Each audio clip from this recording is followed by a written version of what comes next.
আপোনালোকৰ ইয়াত বলবমৰ কাৰ্যসূচী চলি আছে হয় কোনখিনিত ঠাইটো এইটো কেন্দুগুৰি নয়নাথ মন্দিৰ আচ্ছা ক'ৰ পৰা মানুহ আহে ইয়াতো ধৰক এণ্টাৰ ডিষ্ট্ৰিক্টৰ পৰাও আহে জাগিৰোড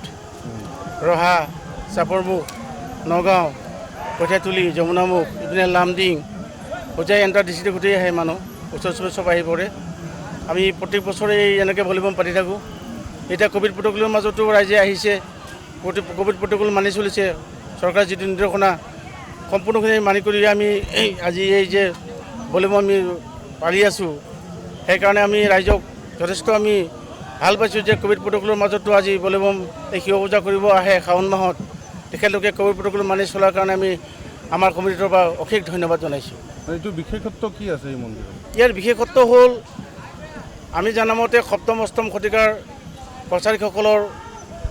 তেতিয়া ৰাজ্য আছিল এই কছাৰীসকলেই তেতিয়া এই অষ্টম